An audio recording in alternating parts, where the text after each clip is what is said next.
Okay, folks, it is my distinct pleasure to welcome Jeff Geerts here from the Iowa Economic Development Authority. Let's give him a warm welcome.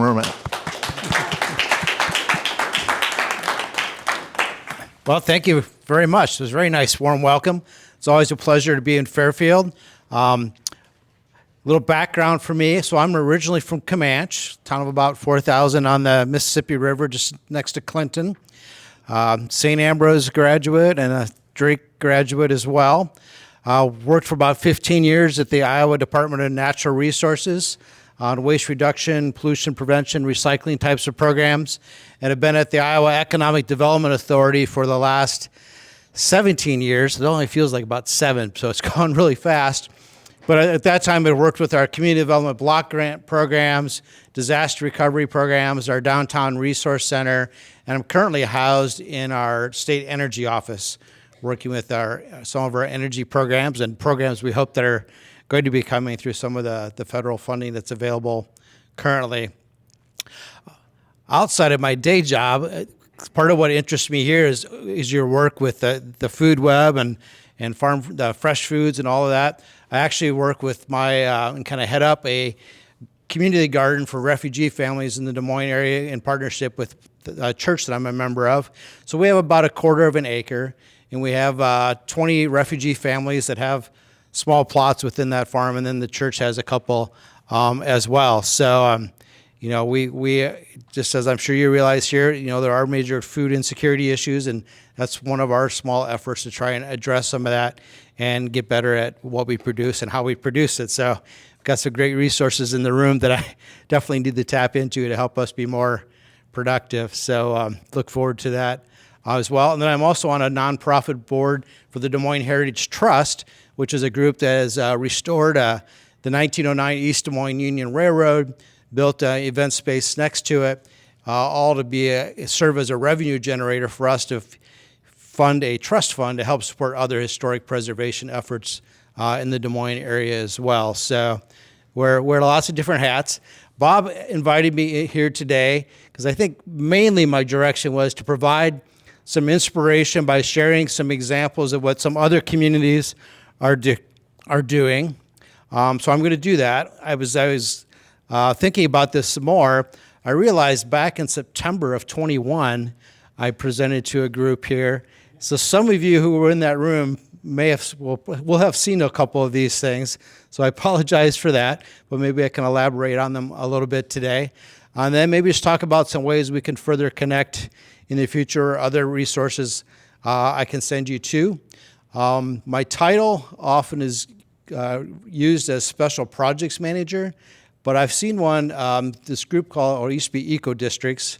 They had a position called Chief Collaboration Officer, and I kind of like that one. And whenever I meet with Bob, there appears to be lots of collaboration happening here and opportunities to do even more of that. And with that said, and leading into this, most of what I'm going to show you for examples today, I would say really isn't that innovative. But what they've figured out is if we work in a collaborative effort with lots of partners, and we have a vision and a plan, then great things can happen. And I see a lot of those resources are already in place here. So I see just tremendous opportunities for Fairfield and the region and the types of work that you're all working on. So I'm going to start with the community of West Union. So some of you have already seen this. Bob's probably talked about it as well. Town of about 2,500 people. It's the county seat, Fayette County, far northeast Iowa. We had approached them. It was been 15 years ago now, actually. It was 2008. Our agency, Iowa Economic Development Authority, was looking for a pilot community to demonstrate kind of the holistic approach of what can happen if we bring multiple state and federal programs together in a concerted effort to help revitalize a downtown. And we knew that West Union was thinking about a streetscape project. We had seen the initial concepts. It was just going to be, we're going to take up the asphalt, we're going to put in a new poured-in-place concrete street, maybe do a little plaza next to our courthouse and put a mid-block crossing in between the courthouse and the other side of the downtown. That was pretty much it, the basic plan, and it was going to be about 3.5 to 4 million. I think about 4 million was the estimate. So we said, oh, can we come and talk with you and do some visioning and see what might be possible? And one of the things I think that set this out and set it up for success was the range of partners that were involved in the project very early. When we went to West Union to work with the community and visualizing what the possibilities were for that downtown, one of the key components of that was we didn't just go as Economic Development Authority or just one of the programs. We had representation from multiple programs within the agency, but then we also had folks like Department of Natural Resources and the Iowa Arts Council and Department of Agriculture and Land Stewardship. We had the county there, and they, of course, had the businesses, the chamber, some residents, and so forth. You can see all of, and this is not a complete list, but kind of that comprehensive variety of folks involved and perspectives in the visioning of that project, even an artist. Which here you probably all realize the value of art. Maybe at that time people are like, why is the artist here? But that actually turned out to be a really key piece. Help develop the vision, help develop these guiding principles of what did you want to be the outcome? What do you want this streetscape project to drive, and what type of impact do you want it to have in the community? So you can kind of see that, I think there's 8 there, guiding principles that the community landed on that they wanted to be outcomes or things that were supported by this streetscape project. This little thing up here, I don't know if I've ever shared this before or not, but after we completed the about 2.5-day visioning session, and we had all those partners in the room, we went down the street to the local pub and grill and started sketching out literally on a napkin, how can we help the town of West Union implement this vision, and how can we fund it? And this is just it's a photocopy of the napkin that I still have, and how we were gonna make this happen. And it pretty much played out. About 80% of what we had on that napkin is how it happened. And the result is that $4 million project, sorry, Councilman and Mayor, became about a $10+ million project. But the community, who had already indicated they would support a $3.5 to $4 million project, actually only ended up spending about $3.5 million. But instead of just getting a streetscape, ended up with a streetscape that was porous pavements in 6-block area, about 3/4 of an acre rain gardens throughout the downtown, a district geothermal system that's stubbed into about 60 buildings in their downtown, LED street lighting, public art, the Civic Plaza. And even though it wasn't part of the streetscape project, it also spurred other projects to make building storefront improvements and to add upper story housing in the downtown as well. So there's just kind of what some of the finished street look like. Again, the street is all porous pavements. All of I don't know if I have a good example here. You can't really see it, but all of the white striping, the stop lines, all of that, the stop bars, all of that is with white pavers. So you don't have that annual having to go out and repaint, restripe everything in the downtown. Is this all permeable? It is all permeable, yep. It's and it can pretty much handle about a 3-inch rainfall event with no surface water runoff. And one of the great success stories from this project is Otter Creek, which flows through the south part of West Union and east out of town over to Echo Valley Park. There's always been, or at least as long as I know, trout fishing in Echo Valley State Park.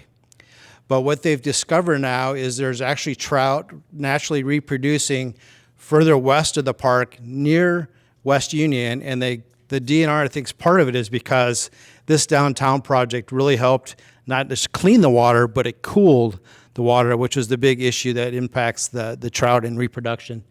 This is just a couple shots of the district geothermal system. The geothermal wells were installed in the courthouse lawn. The central pumping system is in the courthouse basement. The distribution lines run underneath the center of the downtown streets. And then there's a stub into each of the buildings downtown, and there are currently 12 buildings using the system. And this is just one example of the facade improvements or the building storefront improvements that were made and some of the additional apartments that were added or improved. Here's a shot of the plaza that was added on the courthouse square. And it's really, one of the outcomes that came out of this project is you've created this new social gathering place for the community. To build that social capital within the community as well. So there's kind of a weekly summer concert events, things like that get scheduled here, homecoming events, different activities. So one note I would leave you with, a lot of times I think we know what we need to do, and we have a vision for doing it, and we should just do it. I put this up here because we got done with this project, and about 2 weeks later, one of the local engineers who had worked on the project, was digging through some files in City Hall and found this.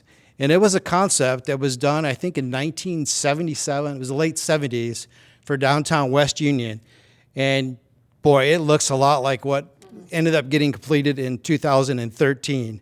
So, they knew what to do 35 years earlier, just didn't make it happen. So.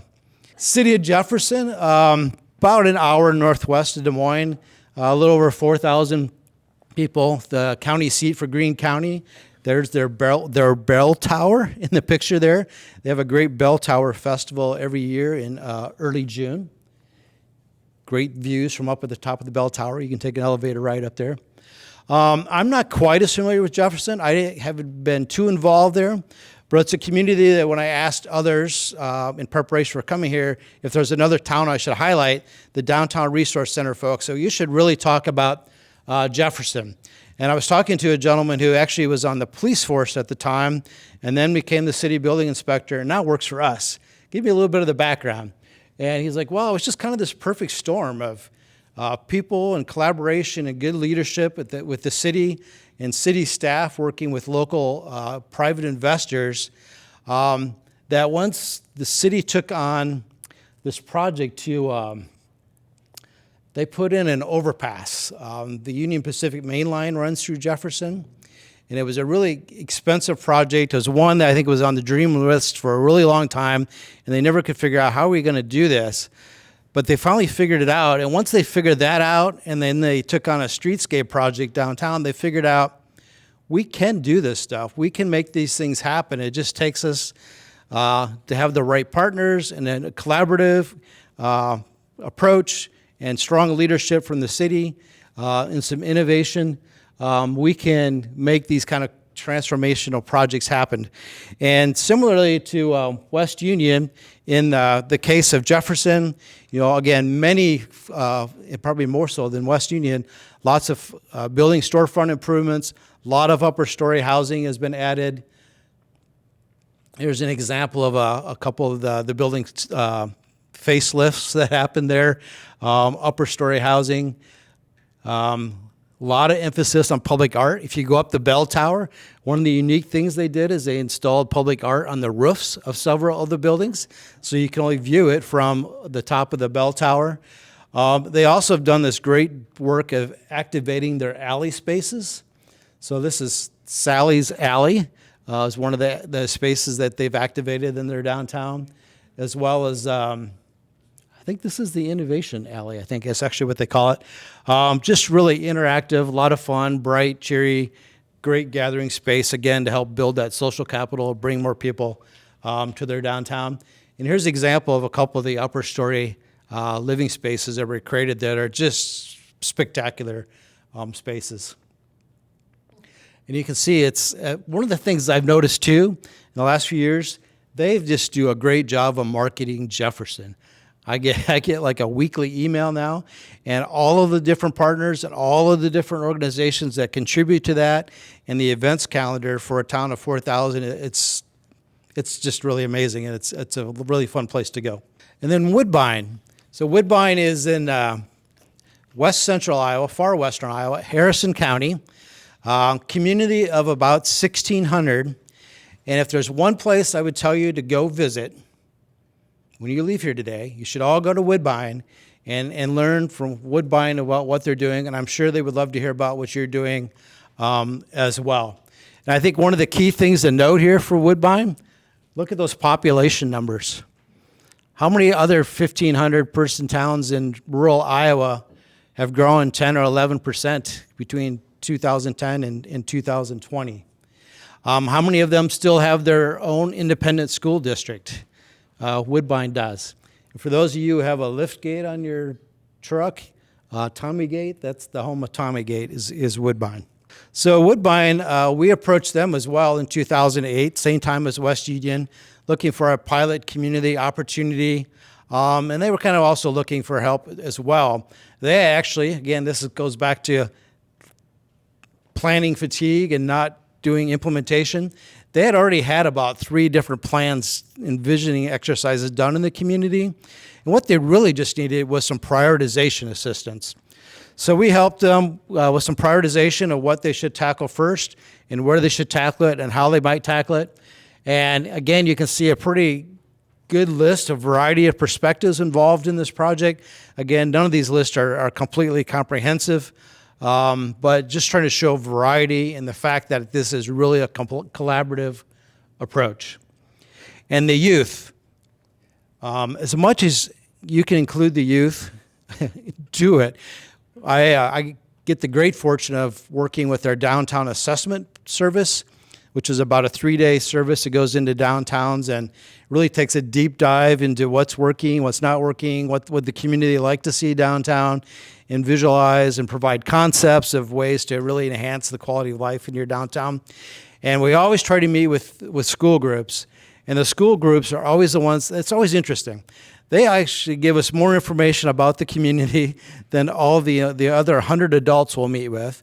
They'll identify events that nobody else has ever told us about during our visit, groups that nobody else has mentioned to us, and they have the most creative ideas. And they really get the concepts of what really makes a great downtown. So definitely, incorporate the youth into those conversations. So Woodbine was our original pilot community for what's called our Downtown Revitalization Fund. That's a program that works with local governments and multiple building owners to do a bulk purchase approach to doing multiple building storefront improvements at one time.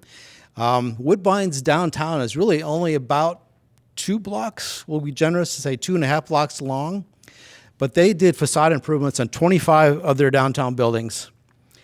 They have upper story housing in all of those buildings except 2.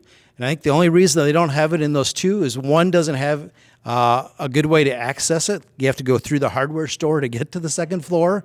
And the other one doesn't have a tall enough ceiling on the second floor to really support a living arrangement. But other than that, every other building that can have housing in downtown Woodbine has it. They've done a great job, again, like you were doing here as well, with extensive integration of public art throughout the community. They have installed an amphitheater in their downtown space next to their chamber office. The amphitheater was one of the ideas that came out of the youth conversation.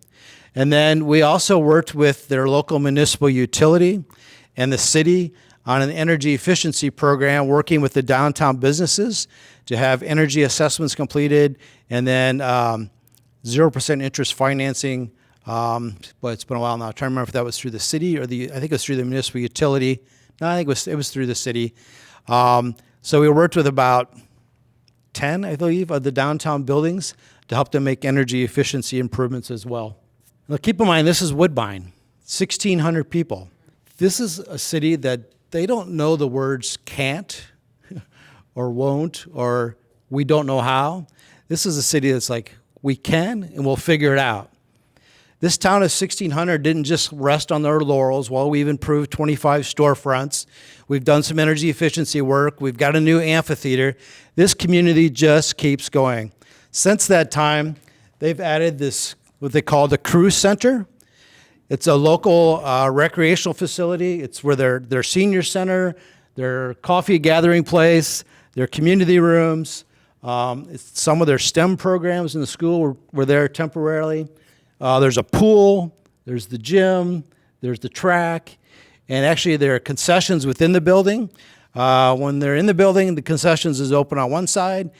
If the building is next to the track and football field, so when there's a track meet or a football game going on, they just open up the doors on the other side of the concession stand, and it serves, the school purposes. So that's the Crew Center. This up here, this finished up last year, is Ignite Pathways. This is probably the state-of-the-art STEM and career training program for any high school in Iowa, if not the country. It's 43,000 square feet. It's a couple of floors.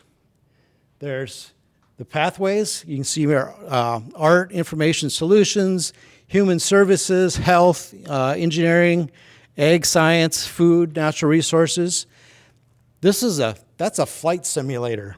And I think they actually have two of them in this place. The technology in here is just amazing. The space is amazing. They, again, 1,600 people. We're talking 45 minutes to an hour from Council Bluffs, Omaha, half an hour from Harlan, maybe about the same from Denison.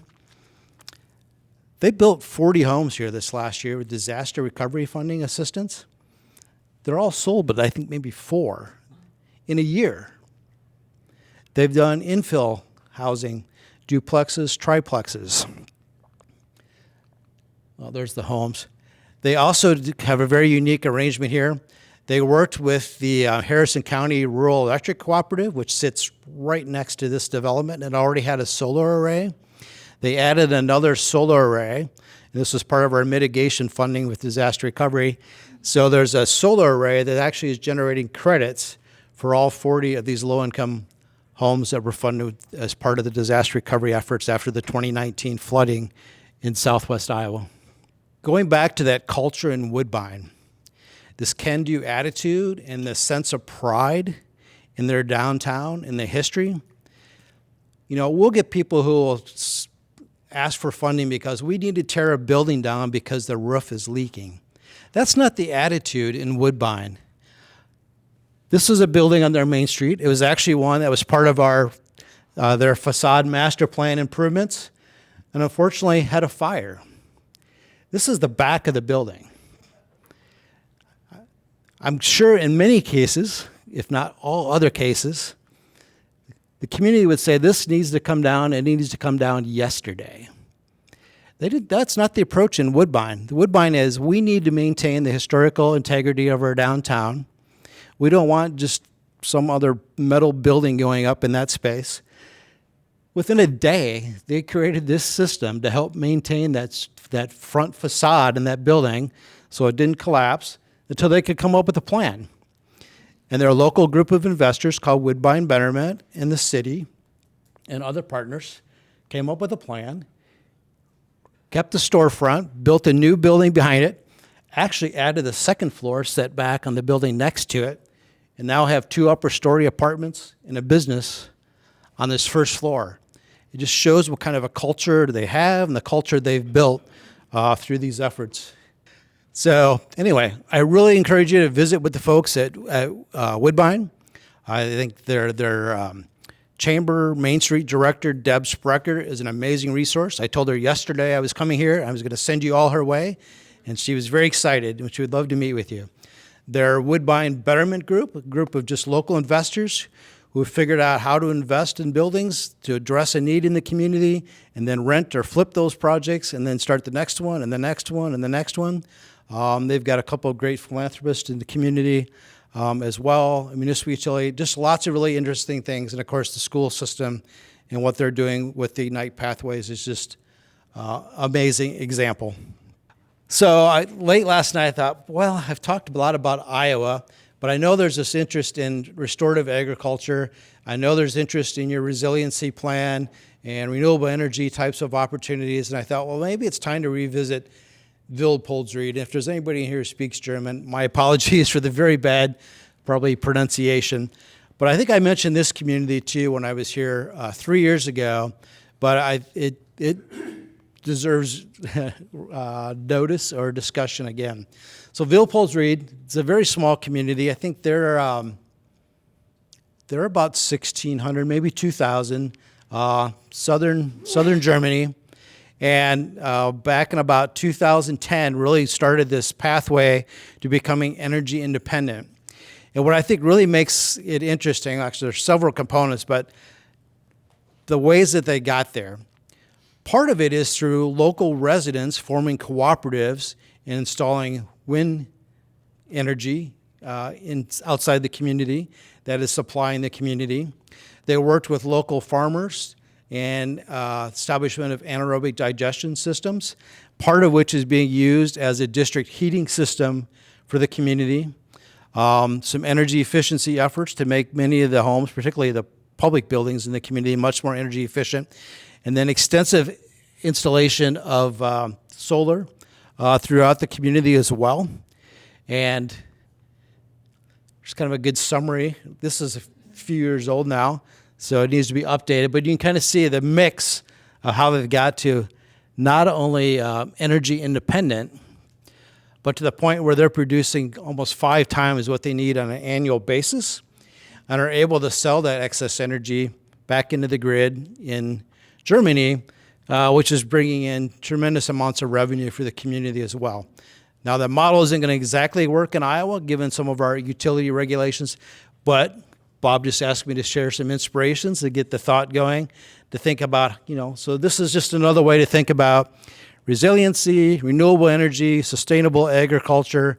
How might all of those things intertwine to result in something like this? So again, it's really back to you've got to get a wide perspective of people engaged in a collaborative effort. You need to be always seeking out those potential partnerships, and sometimes it's not the most likely partners. Sometimes it's the people you would have never thought of, but end up being some of the best partners. When talking with my colleagues, they said one of the things would really be helpful for you and for all of us is just attend conferences, come to our downtown summit, come to our Housing Iowa conference, which is just coming up here in a couple of weeks. Sign up for some of our newsletters, those types of ways. And then most importantly, I think, is just to get out and visit these other communities. Take a trip to West Union, take a trip to Jefferson and Woodbine. It'd be a long day, but you might be able to pull those both off in the same day. And then I'll leave these with the presentation with Bob, some resources here. I'll mention a couple just because we're in a business incubator type of space, and I know there are some business folks in the room as well. A couple of things of note. Our agency and our state energy office recently contracted with a new business called Terrence. Some of you may know Chris Ball from Bloomfield. That's a business of his. And we're working with Chris to provide us kind of a concierge service to go out and work with rural small businesses to identify energy efficiency opportunities, have energy assessments completed, and then apply to the USDA's Rural Energy for America program to help more energy efficiency improvements, interventions happen in rural small businesses.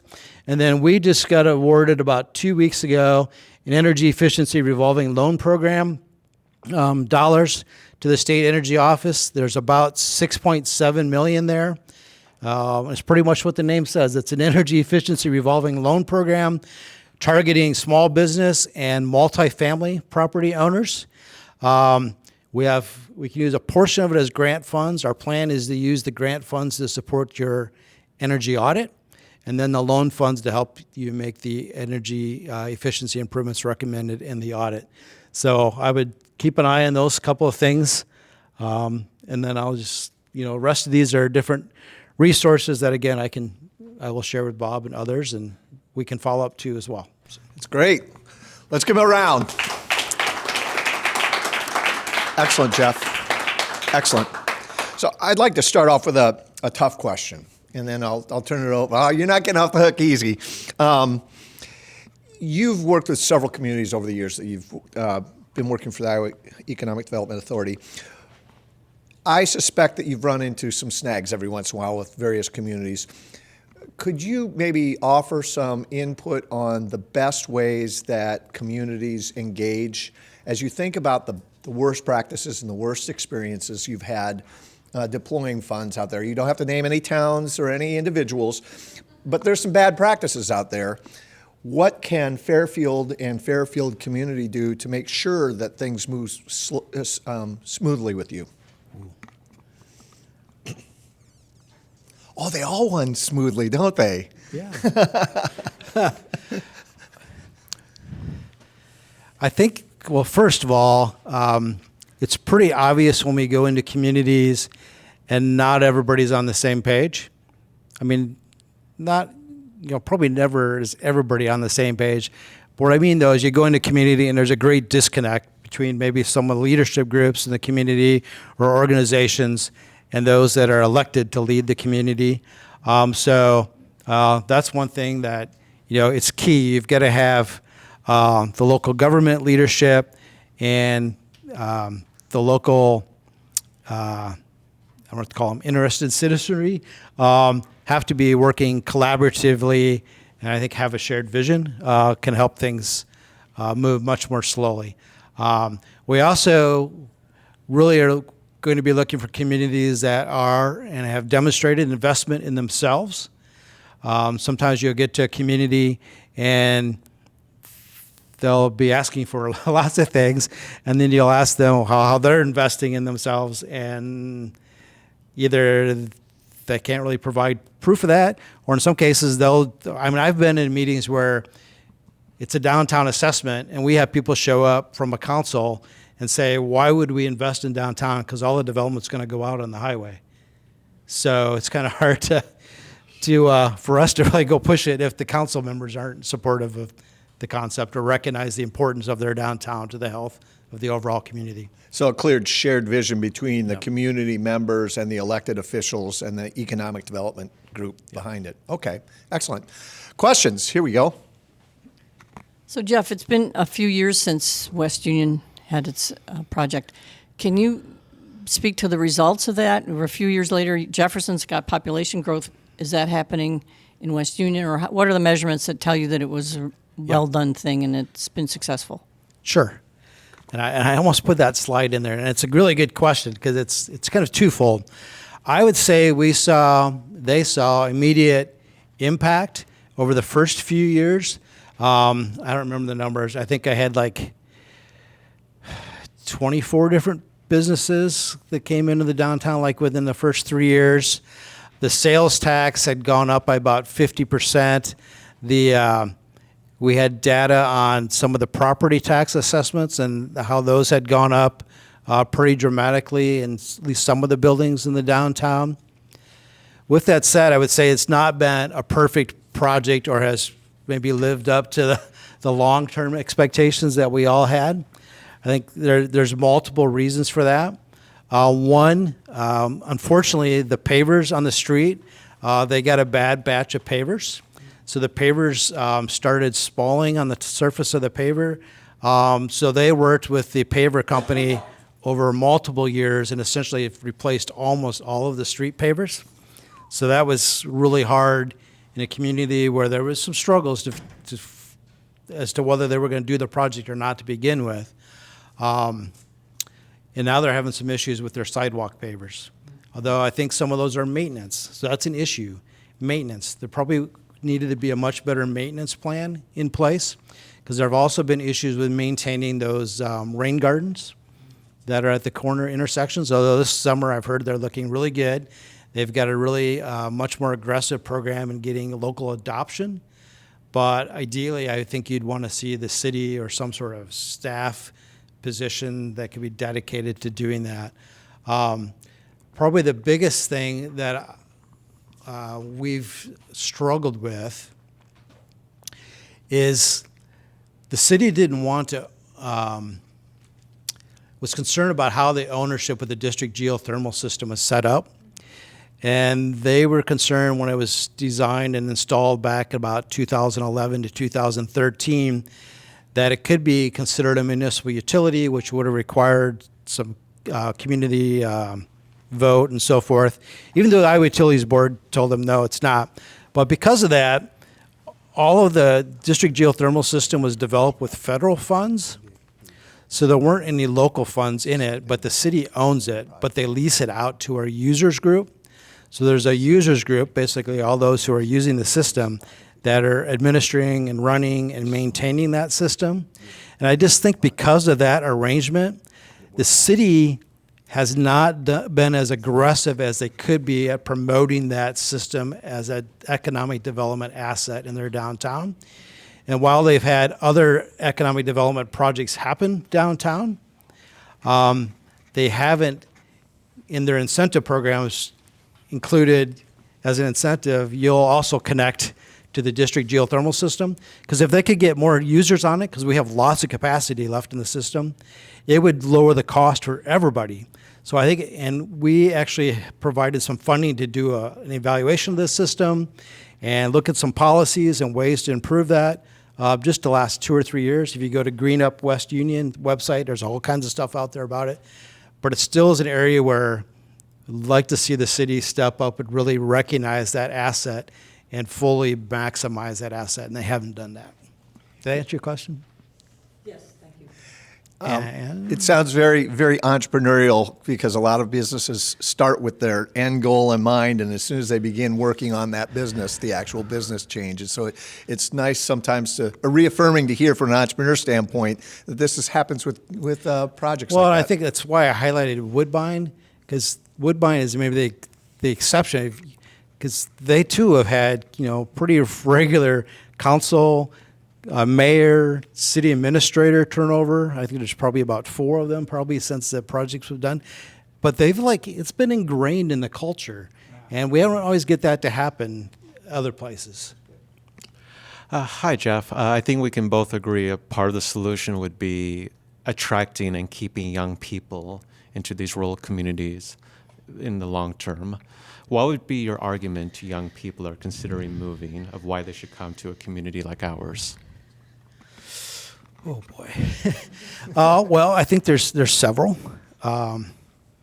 One, it's really the opportunity to have greater impact in that community. It's much easier to be an entrepreneur and start up a business if that's one of your goals or your dreams. To do it in a place like this. We were just talking about the collab space here, and where else could you find a space like this for what you get charged monthly to start developing your business? I mean, you can do that in rural Iowa. You can't do that in major metropolitan areas, at least not as easily, I wouldn't think. I think it's easier access to your city leaders is a great opportunity. Your opportunity to get involved in a variety of organizations. Of course, the low cost of living, I think, is always a key one as well. And you could work here and work, anywhere in the world. And you've got, I'm quite sure you've got lots of examples of that here. So, good quality of life, opportunity to be influential in the community, be connected in the community, and still experience the world from here. Got to work on that one because I have 2 kids that are, one just graduated and one in college. So I'm working on that speech. I just started a business a month ago, and it's been going amazing so far because of what you said. I have clients coming to me, and I'm expected to be cash flow positive in 2 or 3 months. Fantastic. Thanks Man. so much, Jeff. Of course, this is extremely inspiring. I'm wondering on the finance side, my hearing is that there's a lot of public funding from federal to state to local, and then there's a lot of private funding as well. And I understand the complexity of, first of all, attracting that, but I'm most interested in how do you then coordinate that when you have so many sources of funding and so many interests that are attached to that funding? Who plays the role of making that all work? It's just, I think that seems to be a really key component of the success of these projects, but also it looks really complicated. Yes, you're correct. It's not unusual for a lot of these projects we're seeing happening in these downtowns to have 6 to 12 different funding sources to them. In some cases more. You're right. There's an art and a science to doing that. And I think that's also part of the secret to the sauce in Woodbine is they have a company there, always from there, families there, but has done hundreds of millions of dollars of development in Sioux City, Council Bluffs, and Omaha. So they've gotten very skilled at how you layer all the funding sources together. So I've talked to them and I've talked to others trying to figure out, we need to like have I can't remember what I called it. It wasn't Developer 101, but it was some sort of a mentoring program for young developers to figure out how do I utilize Grayfield, Brownfield tax credits, state historic tax credits, workforce housing tax credits, CDBG upper story housing, CDBG downtown facade. Yeah, how do I put all those together? Now your councils of government, some of them have gotten a lot of experience doing that and working on projects that we've been invested in. In Woodbine's case, the interesting thing is the developer that I'm talking about. It's New Style Corporation. Todd Heaston's his name, and his sister Tammy were the ones. But interesting thing that happened when we started work in Woodbine is Todd took his daughter and his son-in-law kind of under his wing and taught them the ropes. And now they have a business, Arch Icon, doing development in Woodbine and Council Bluffs and Omaha. And they've got, I don't even know what they got now, 5 or 6 kids. So I'm sure it's going to be probably the next generation. But it's finding people like that in your community that'll take these new entrepreneurs, developers under their wing. But because it is complicated, we can provide some guidance with that. We can help guide you and connect you to people with experience in implementing projects like that. But yeah, it's not for the faint of heart. Great question. Yeah, and I can tell you from our depot project with the Des Moines Heritage Trust, these projects can be very complicated depending on the funding sources. Okay, we have time for one more question. Faith? Thank you, Jeff. That was a great presentation. Did most of these communities, did all 3 of them start with that 3-day downtown assessment? Or did you reach out to, you were looking for those model communities, those pilots. Did you introduce that concept to them? Did that program exist when this started? Are any of these Main Street program communities? Great questions. So the downtown assessment is a different service, and I wouldn't call it, the visioning we did with them was not a downtown assessment. We did do the 2.5, 3-day visioning in Woodbine and West Union. I don't think that was the case in Jefferson. I'm confident that wasn't the case in Jefferson. All 3 of them now are Main Street communities. When we started in West Union, I want to say they were in year 2 of their Main Street program. Yeah. And then Woodbine was probably also very young in the program, probably also year 1 or 2. Jefferson, I think may have been in the program longer, was struggling. And then some of these things, actions happened that I think kind of galvanized and reinvigorated their Main Street program. So now and then they had a really great director. And that's probably one of the model Main Street programs that are out there. So yes, there is a Main Street connection now to all 3 of those.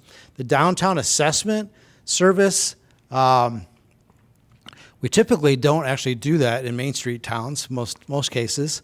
It's really geared to non-Main Street towns. And it's really 2.5, 3 days, very comprehensive.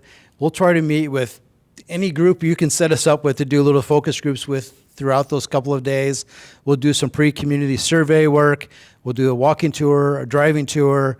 We'll sketch lots of concepts. We'll have a community meeting if you want to have one on the second evening. We'll do a community report out on the 3rd day. It's a really great, I think, inspirational service that can provide you lots of insights and implementation priorities for your downtown. I know our Downtown Resource Center staff has reached out to the community and I think maybe has even offered a discount on that. It's not a lot. It's $2,500. The consultant that comes with us, we pay more than $2,500, so we're not very good negotiators. But I think we've offered a discount to Fairfield, kind of to help build on the momentum of the work that you put into your Main Street applications. Great. Well,